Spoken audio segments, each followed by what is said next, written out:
Jake Martinez stood at the window of his ship and watched the stars. He had been watching them for 3 days now, ever since they left Earth. The stars looked different here, so far from home. They seemed brighter somehow, more alive. "Ambassador, we're getting close," Captain Lisa Brooks said from behind him. She was a good captain, Jake thought, strong and smart. The kind of person you wanted running your ship when you were traveling into the unknown. Jake turned around and nodded. "How close?" "2 hours, maybe less. The station is huge, sir. Bigger than anything we've ever built." Jake walked to the main screen and looked at the image there. The Galactic Council station was indeed massive. It looked like a small moon, covered in lights and metal structures. Ships of all shapes and sizes moved around it like busy insects. "Have you ever seen anything like it?" asked Dr. Alex Turner, joining them on the bridge. Alex was their expert on alien life. He had studied every piece of information Earth had about other species, which wasn't much. "Never," Lisa replied. "Some of those ships, I can't even guess how they work." Jake felt a mix of excitement and nervousness in his stomach. This was it. After decades of radio silence from space, after years of wondering if humans were alone in the universe, they were finally going to meet other intelligent life. Not just one species, but dozens of them. The message had come 6 months ago. It was sent on frequencies that human scientists had been monitoring for years. The translation had taken weeks, but the meaning was clear. Humanity was invited to join the Galactic Council. They were to send a diplomatic ship to the coordinates provided. Earth's leaders had debated for months about who to send. Jake had been chosen because of his experience with difficult negotiations. He had helped solve conflicts between nations, brought peace to war zones, and had a reputation for staying calm under pressure. He would need all those skills now. "Sir, we're being contacted," the communications officer announced. "It's coming from the station." "Put it through," Jake said. The screen flickered, and suddenly they were looking at something that definitely wasn't human. The being was tall and seemed to be made of crystal. Light moved through its body in patterns that reminded Jake of flowing water. When it spoke, its voice was like music. "Greetings, humans of Earth. I am Zexthara, your liaison with the Galactic Council. We have been expecting you." Jake stepped forward. "I am Ambassador Jake Martinez, representing the people of Earth. We're honored to be here." "The honor is ours, Ambassador. Your species has been noticed by the Council. We are eager to learn more about you. Please follow my ship to the docking bay." A small vessel appeared on their sensors, graceful and flowing like its pilot. Lisa guided their ship behind it, through a maze of traffic and into a docking bay that could have held 100 ships their size. As they prepared to leave their ship, Jake gathered his team. Besides Lisa and Alex, he had brought 6 other specialists, linguists, scientists, and security officers. They all looked nervous but determined. "Remember," Jake told them, "we're not just representing ourselves. We're representing all of humanity. Every word we speak, every action we take, will be remembered for generations." The airlock opened, and they stepped into a world unlike anything they had ever imagined. The docking bay was filled with beings of all shapes and sizes. Some walked on 2 legs like humans, others on 4 or 6 or 8. Some floated in the air without any visible means of support. One looked like a living tree, another like a giant insect. Zexthara was waiting for them, along with 2 other beings Jake didn't recognize. One was covered in what looked like scales and stood nearly 8 feet tall. The other was smaller, with gray skin and large black eyes. "Welcome to Council Station Alpha," Zexthara said. "I hope your journey was comfortable." "It was, thank you," Jake replied, trying not to stare at the incredible diversity of life around them. As they walked through the station, Jake noticed something odd. Many of the aliens they passed stopped to stare at them. Some seemed curious. Others appeared worried. A few looked almost afraid. "Is something wrong?" Jake asked Zexthara. "Wrong? No, nothing is wrong. It is simply that ... Your species is new to us. We have had limited contact with beings from your region of space." The corridors of the station were vast and beautiful. The walls seemed to be made of the same crystal-like material as Zexthara's body, and they glowed with soft light. Art from dozens of different cultures decorated the spaces, showing Jake just how diverse this galactic community was. "How many species are part of the council?" Alex asked. "Currently, 47, Zexthara replied. "Though that number changes as civilizations develop and join us, or sometimes ... lie." They entered a transport vehicle that moved without wheels or any visible engine. As they traveled deeper into the station, Jake saw more evidence of the incredible technology surrounding them. Beings communicated through devices that seemed to read their thoughts. Others worked with tools that responded to hand gestures alone. "Your council chamber is ahead," Zexthara explained. "The High Arbiter and the other delegates are waiting to meet you." Jake felt his heart rate increase. This was the moment he had been preparing for. The transport stopped in front of massive doors that seemed to be made of liquid metal. They flowed open silently, revealing a chamber so large that Jake couldn't see the far end. The chamber was filled with beings from across the galaxy. They sat in curved rows that rose up like an ancient amphitheater. At the center, on a raised platform, sat the most unusual being Jake had ever seen. It appeared to be made of pure energy, shifting and changing like a living aurora. "That is High Arbiter Velanathi," Zexthara whispered. "It has led the council for over 1,000 years." As they walked toward the center of the chamber, Jake noticed that the conversations among the delegates had stopped. All eyes were on the human delegation. The silence was so complete that Jake could hear his own footsteps echoing in the vast. Space.High Arbiter Velanathi S-energy patterns pulsed, and when it spoke, its voice seemed to come from everywhere at once. "Welcome, humans of Earth. We have waited long for this meeting."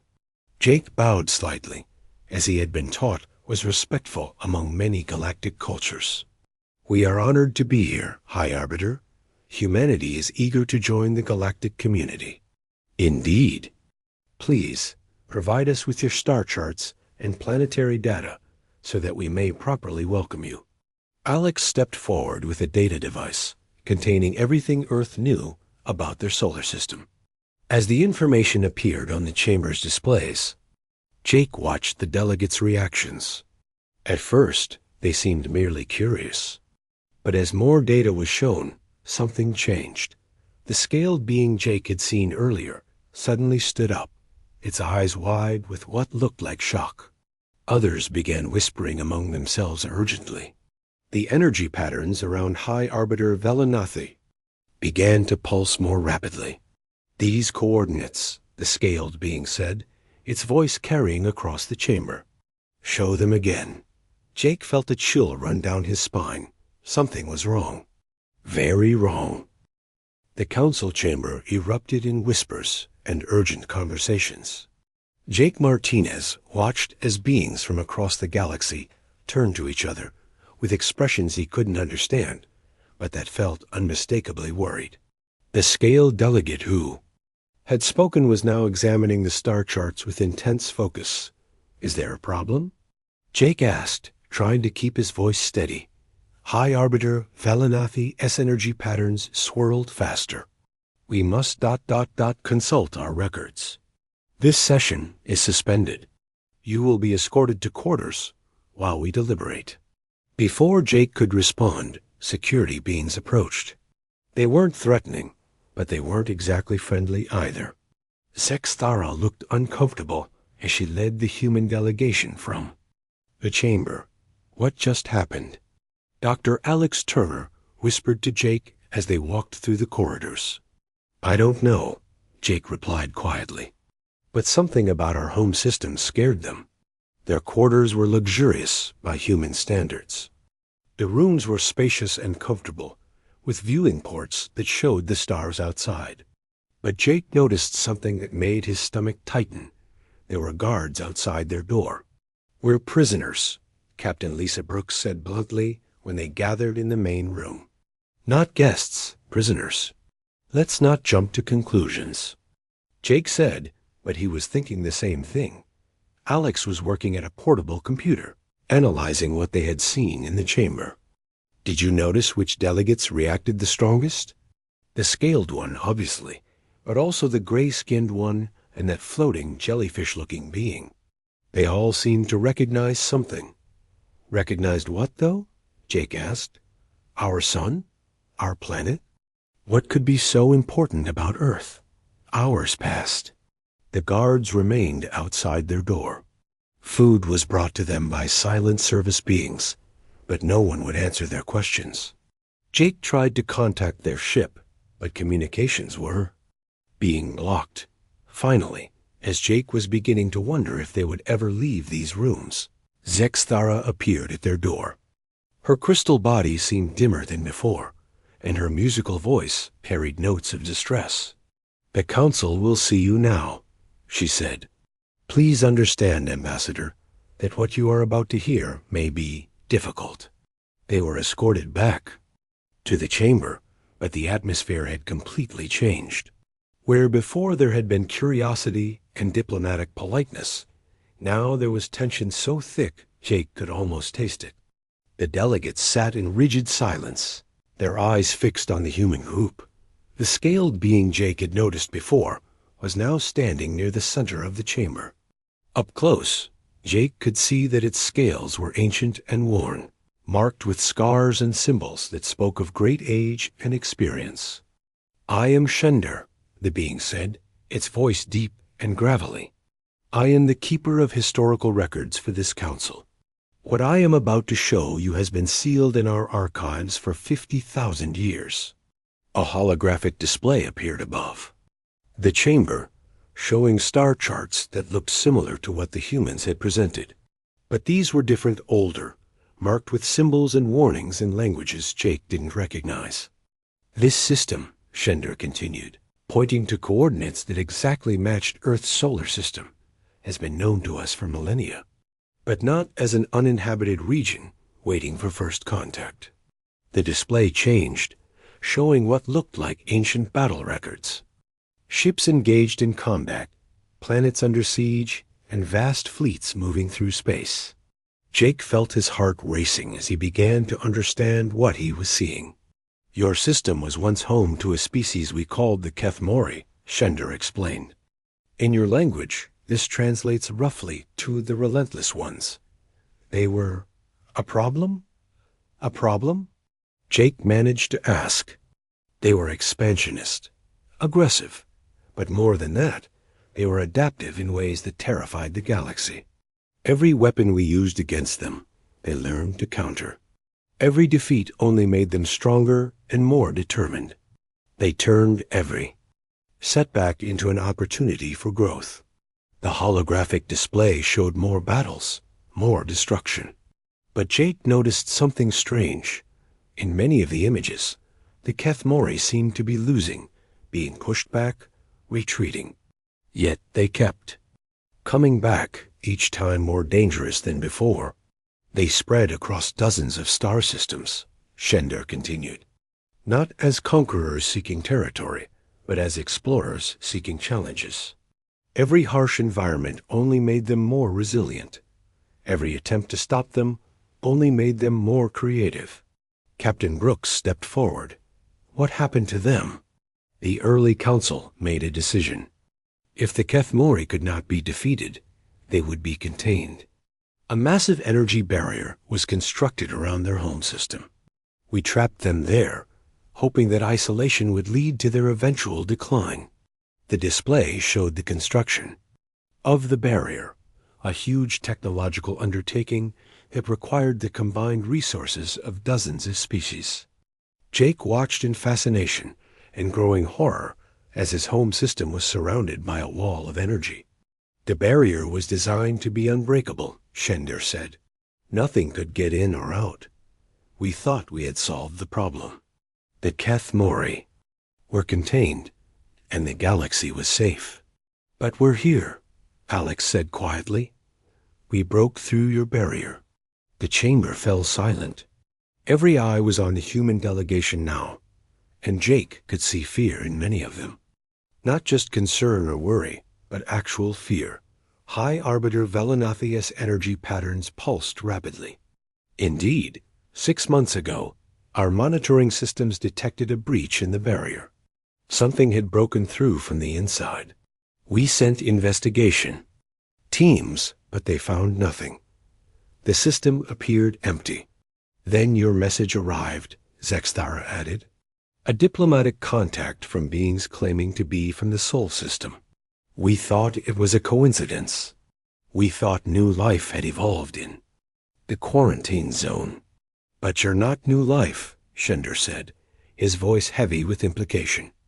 You're descendants of the Keth Mori, the species we tried to imprison 50,000 years ago. Jake felt the weight of history settling on his shoulders. Everything made sense now. The fear in the delegates' eyes, the guards outside their quarters, the sudden change in atmosphere. They weren't here as potential new members of the galactic community. They were here as the descendants of the galaxy's greatest threat. We didn't know, Jake said finally. We had no idea about any of this. We've been alone in our system for as long as we can remember. We thought we were the only intelligent life in the universe. Perhaps, High Arbiter Velenathi said. But the question remains, how did you escape? The barrier was supposed to be permanent, unbreakable. If you have developed the technology to breach it, what other capabilities do you possess? The implications hung in the air like a physical weight. Jake looked around the chamber at the faces of beings who had once thought they had solved the problem of humanity's ancestors. Now those ancestors' descendants stood before them, free from their prison and apparently more advanced than ever. We need to know, Shender said, his voice carrying the authority of his ancient position. Did you come here seeking revenge? Are you the advanced scouts of an invasion? Or are you truly here for diplomatic purposes? Jake felt the eyes of the galaxy upon him. Everything he said now would determine not just his fate, but the fate of all humanity. The wrong words could start a war. The right words might prevent one. But first, he needed to understand the full truth about what his species had once been, and what they had become during their long isolation in what the galaxy had intended as their tomb. The silence in the council chamber stretched on as Jake Martinez tried to process what he had heard. His people, his species, were the descendants of beings that had once terrified the entire galaxy. The weight of this revelation pressed down on him like a physical force. Tell us more, Jake said finally. We need to understand what the Keth Mori were really like. Shender moved to the center of the chamber, his ancient scales catching the light from the holographic displays. Very well. But understand, Ambassador, that what you are about to learn may be disturbing. The holographic display changed again, showing detailed records of the Keth Mori expansion. Jake watched as star systems fell one by one, not to overwhelming force, but to persistence and adaptation that seemed almost impossible. The Keth Mori were not the most advanced species in the galaxy, Shender explained. They were not the strongest or the fastest. What made them dangerous was their refusal to accept defeat. They learned from every failure, adapted to every challenge, and never gave up. Dr. Alex Turner stepped closer to the display, studying the images with scientific interest. They look almost human. Not exactly, but similar. They were your ancestors, Shender confirmed. Evolution has changed you over 50,000 years, but the core remains the same. The same drive, the same adaptability, the same dangerous determination. The display showed a battle where Kethmori ships were being destroyed by advanced alien weapons.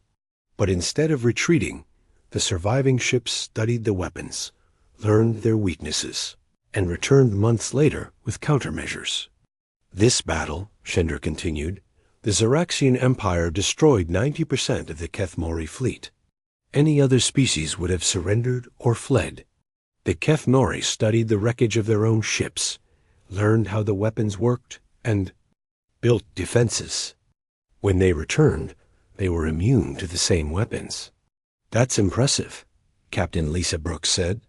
"But it doesn't sound evil." "No," agreed a new voice. Jake turned to see a floating being that looked like a jellyfish made of light. "I am Quantith of the Ethereal Collective. I was there during the final campaigns against the Kethmori. They were not evil. That was what made them so frightening." The floating being drifted closer, its light pulsing as it spoke. "Evil we could understand. Evil we could fight. But the Kethmori were simply ... relentless. They had no concept of impossible. Every obstacle was just another problem to solve." The holographic display showed more battles, more examples of Kethmori adaptability. Jake watched his ancestors face challenges that would have destroyed other species, only to emerge stronger each time. "They colonized worlds that we thought were uninhabitable," Quantith continued. "Frozen planets, toxic atmospheres, radiation-soaked systems. They didn't conquer these places. They adapted to them. They made them home. The worst part," Shender added, "was that they shared their knowledge freely. Every innovation, every adaptation, every solution to survival was given to all members of their species. They improved as a whole, not just as individuals." Alex was taking notes on his portable computer. "This explains so much about human behavior. Our tendency to explore dangerous places, to push boundaries, to never accept that something can't be done." "Indeed," High Arbiter Velanathi said, its energy patterns swirling with what Jake was beginning to recognize as deep concern. "The Kethmori reached a point where they were expanding into sectors that other species had occupied for millennia. Not as conquerors, but as neighbors who improved everything they touched." The display showed peaceful Kethmori colonies alongside alien settlements. But Jake could see the problem. The Kethmori colonies were thriving and growing, while the alien settlements seemed to be declining in comparison. "They made us look weak," admitted another delegate Jake hadn't heard from before. This one was insectoid, with multiple arms and compound eyes that glittered in the chamber's light. "Not through any hostile action, but simply by being better at survival than we were. The Vex Confederacy had ruled the Anteri sector for 10,000 years, the insectoid continued. We were proud of our achievements, our stability, our peaceful civilization. Then the Kethmori arrived, and within a century, our colonies were asking to join them instead of us." Jake began to understand the true nature of the threat his ancestors had represented. They hadn't been conquerors or destroyers. They had been competitors so effective that they made other species feel inadequate. "So you imprisoned them," Jake said, "not because they were evil, but because they were too successful." "We told ourselves it was for the good of the galaxy," Shender replied, his voice heavy with what might have been regret. The Kethmori were destabilizing the balance of power. Their expansion was threatening established civilizations. We convinced ourselves that containment was the only solution. But there was another reason, Quantith added, its light dimming. "The prophecy? Prophecy?" Alex asked. High Arbiter Velanathi's energy patterns shifted to what Jake was learning indicated deep thought. "Our most ancient texts speak of a time when the Kethmori would break free from their containment. The prophecy was unclear about what would happen next, but it spoke of two possibilities. Either they would return as the galaxy's greatest threat, or they would become its salvation. We chose to believe the first possibility," Shender admitted. "Fear guided our actions, not wisdom." Jake looked around the chamber, at the faces of beings who had lived with the consequences of their ancestors' decision for 50,000 years. The fear in their eyes was real, but so was something else: curiosity, perhaps even hope. "What happened after you built the barrier?" Jake asked. "We monitored the system for the first 1,000 years, Shender replied. "We saw signs of activity, evidence that the Kethmori were still alive, but gradually the signs decreased. We assumed they were dying out, unable to sustain their civilization in isolation. After 10,000 years, the monitoring stopped." Quanteth added, "We thought the problem was solved. The Kethmori were contained and apparently extinct." "But you weren't extinct," High Arbiter Velanathi observed. "You were evolving, adapting, becoming something new." Captain Brooks stepped forward. "What do you want from us now? Are you planning to try to imprison us again?" The question hung in the air like an unspoken threat. Jake could see the delegates looking at each other, uncertain and afraid. These beings had the power to destroy humanity, but they also knew what humanity was capable of when cornered. "That," High Arbiter Velanathi said finally, "depends on your intentions. You have broken free from a prison that was supposed to be permanent. You have clearly developed technology beyond what we thought possible. The question is, what do you plan to do with that freedom?" Jake felt the weight of his species' future on his shoulders. Everything he said now would determine whether humanity would be welcomed into the galactic community or face another attempt at containment. But first, he needed to make something clear to these beings who had feared his people for so long. He needed to tell them exactly what 50,000 years of isolation had really accomplished. He needed to tell them what humanity had become. Jake Martinez stood in the center of the vast council chamber, feeling the weight of 50,000 years of history pressing down on him. Around him, representatives from dozens of species watched with mixtures of fear, curiosity, and uncertainty. These beings had spent millennia believing they had solved the problem of his people, only to discover that their solution had created something they never expected. He looked up at High Arbiter Velanathi, its energy patterns swirling with anxious light. The ancient being had asked the crucial question: what did humanity plan to do with their freedom? Jake took a deep breath and began to speak.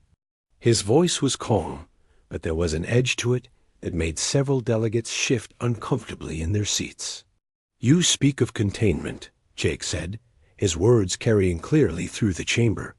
"You speak of barriers and imprisonment. You tell us that our ancestors were too dangerous to be allowed to spread across the galaxy." He paused, letting his words sink in. The chamber was completely silent now, every being focused on what he was about to say. "But let me tell you what we call the system you tried to make our prison," Jake continued, his voice growing stronger. "We call it home." The simple word seemed to hit the chamber like a physical blow.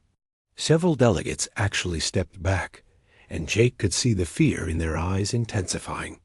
"For 50,000 years, humanity has lived in the system you thought would be our tomb. We've not just survived, we've thrived.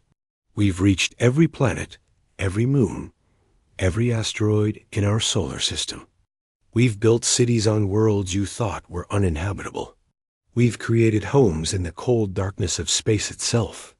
Dr. Alex Turner stepped forward, activating a datapad that projected images above the chamber. The holographic display showed scenes from across the solar system: vast cities on Mars, floating habitats in the clouds of Venus, mining operations in the asteroid belt, and research stations on the frozen moons of Jupiter and Saturn. "This is what your containment accomplished," Jake said, gesturing to the images. "You didn't weaken us. You didn't make us give up. You gave us the ultimate challenge, and we rose to meet it." Captain Lisa Brooks moved to stand beside Jake, her military bearing evident even in the formal diplomatic setting. "Every harsh environment became a new frontier for us.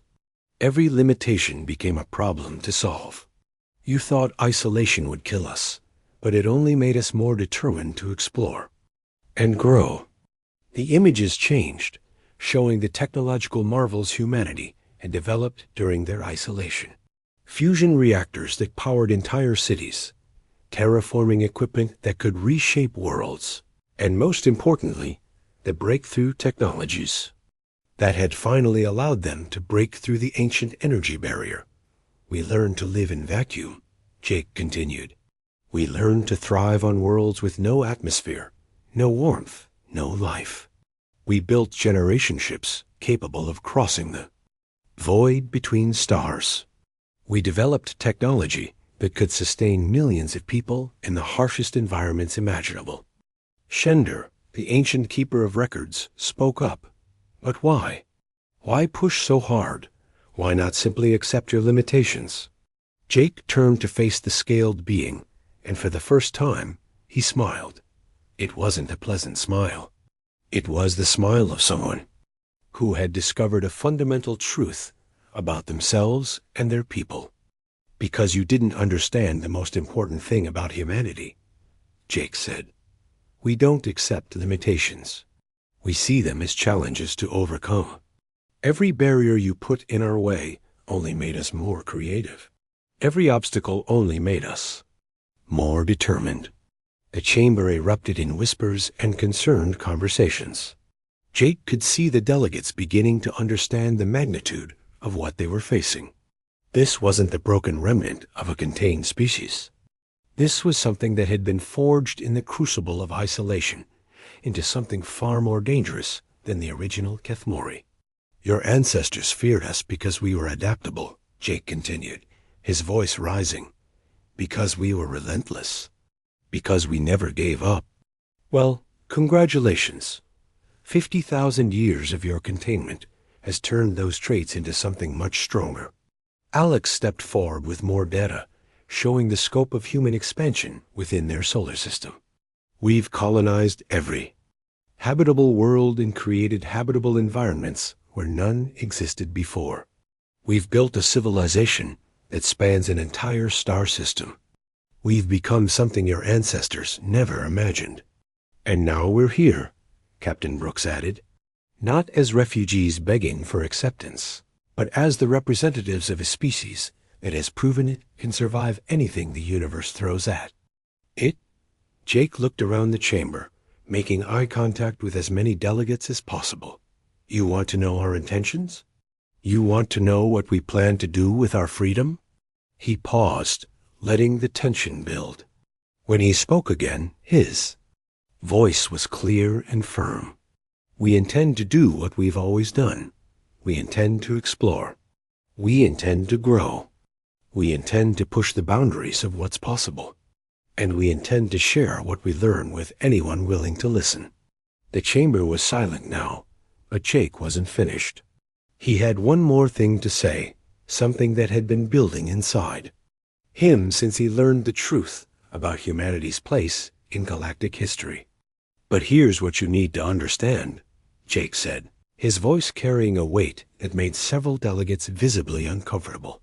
50,000 years ago, you invaded our home. You didn't conquer us. You couldn't. You didn't destroy us. You couldn't. So you decided to cage us like dangerous animals and pretend we didn't exist. His words hit the chamber like hammer blows. The truth of what their ancestors had done was laid bare, and many of the delegates looked away, unable to meet his gaze. You turned our entire solar system into a prison, Jake continued. You cut us off from the galaxy, from other species, from the community we might have been part of. You made that choice out of fear and pride, not justice or necessity. High Arbiter Velanathi's energy patterns pulsed rapidly. Ambassador, we understand your anger, but no, Jake interrupted, his voice sharp enough to cut through the ancient being's words. You don't understand. You don't understand what you did to us, and you don't understand what we've become because of it. He gestured to the images still floating above the chamber, the cities, the habitats. the technological marvels that humanity had built during their isolation. "You didn't imprison us," Jake declared, his voice echoing through the vast chamber. "You forged us. Every challenge you thought would break us only made us stronger. Every limitation you imposed only made us more creative. Every year of isolation only made us more determined to survive and thrive." The proclamation that had been building throughout his speech finally came to its climax. Jake looked directly at High Arbiter Velanathi, his voice carrying the weight of 50,000 years of human determination. "You invaded our home, tried to cage us, and thought you could simply forget we existed. Well, we're here now, and we haven't forgotten. We remember what you did, and we remember why you did it. The question isn't what we plan to do with our freedom. The question is, what are you going to do about the fact that we're free?" The chamber erupted in chaos as delegates argued, shouted, and demanded immediate action. But Jake stood calm in the center of it all, knowing that he had delivered the message that needed to be delivered. Humanity was no longer the contained threat of the past. They were something new, something forged by adversity into an even more formidable force. And now the galaxy would have to decide how to deal with that reality. The council chamber had descended into chaos. Delegates from dozens of species argued loudly, their voices creating a cacophony that echoed off the crystal walls. Some called for immediate military action.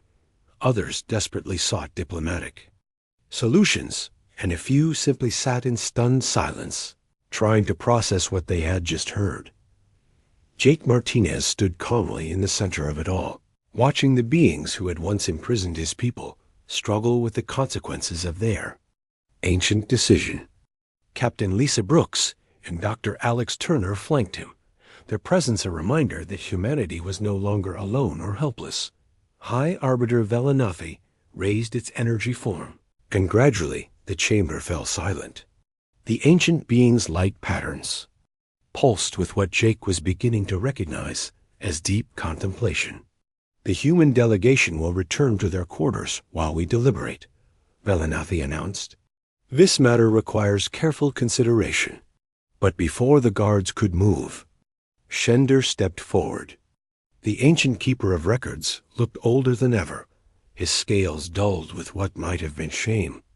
"Wait," Shender said. "Before we make any decisions, there is something else the humans should know. Something from the deepest archives that only the eldest among us remember." He activated a holographic display that showed texts so old they seemed to shimmer with age.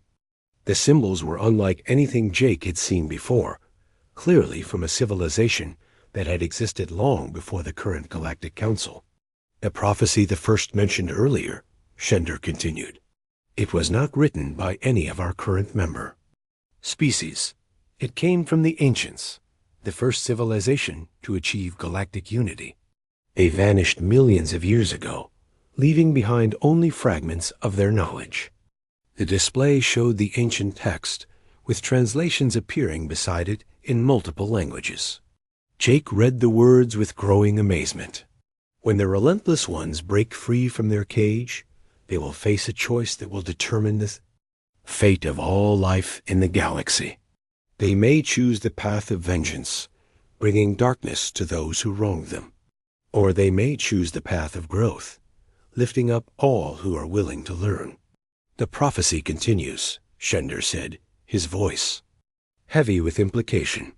"The outcome depends not on the nature of the relentless ones, but on how they are received by those who feared them. Fear breeds destruction. Understanding breeds creation."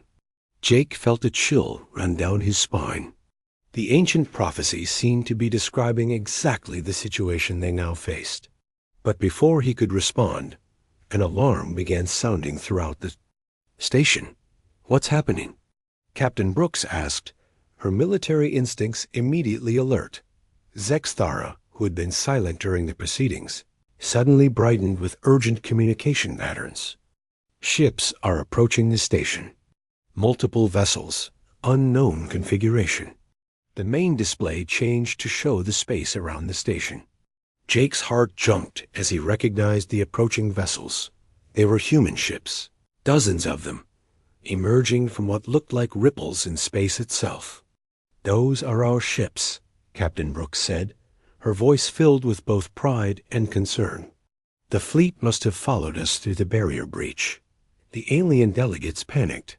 Several began shouting orders in their native languages, while others demanded immediate defensive action. But Jake noticed something important. The human ships were not approaching in attack formation. They were arranged in a protective pattern, clearly defensive rather than aggressive. "They're not here to attack," Jake announced, his voice cutting through the chaos. "They're here to ensure our safety."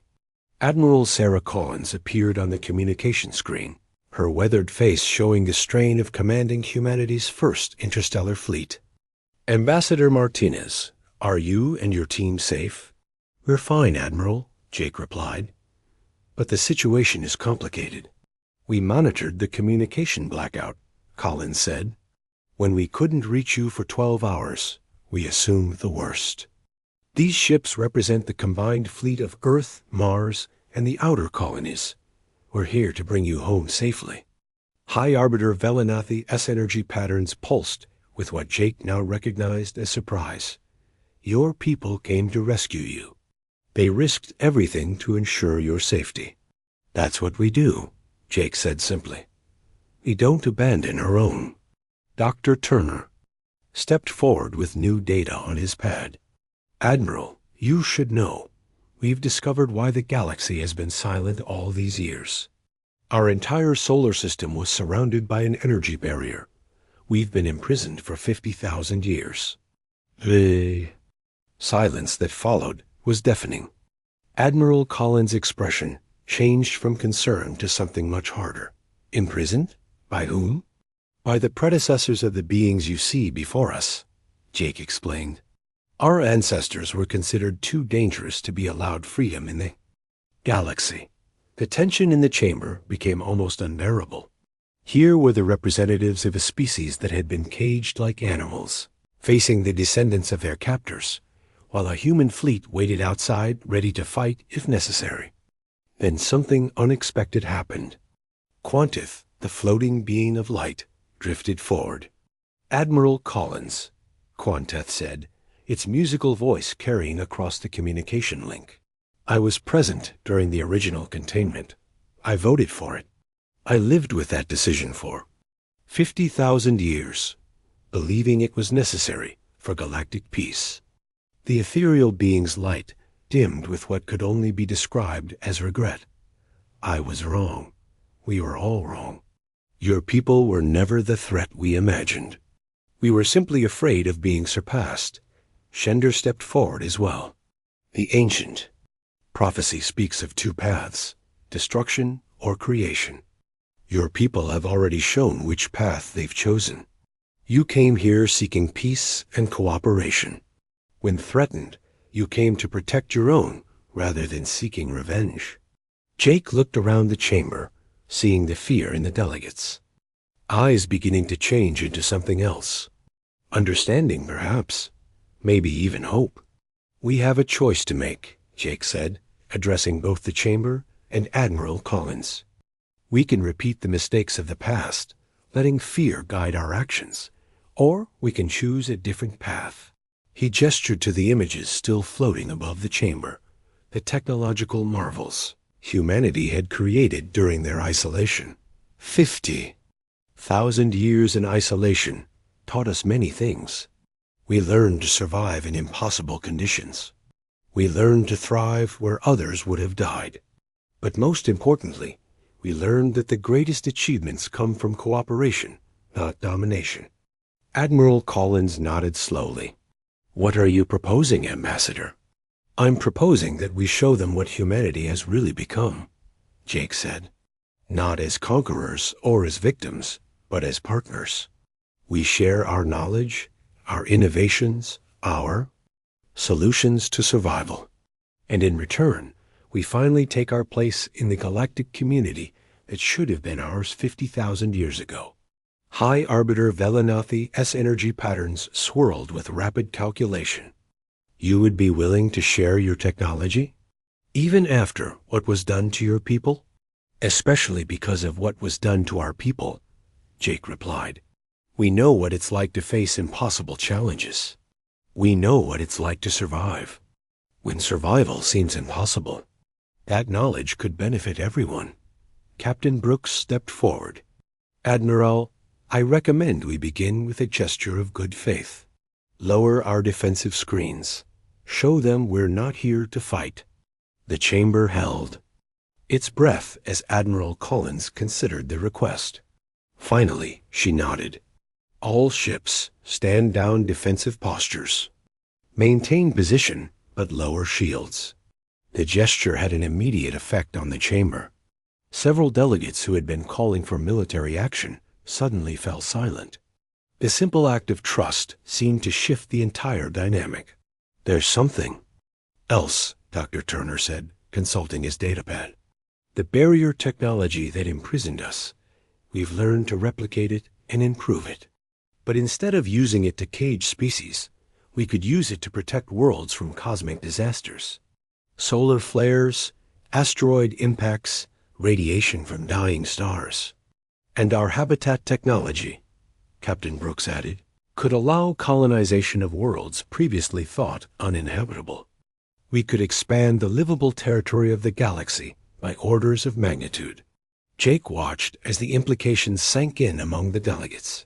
Humanity wasn't offering conquest or revenge.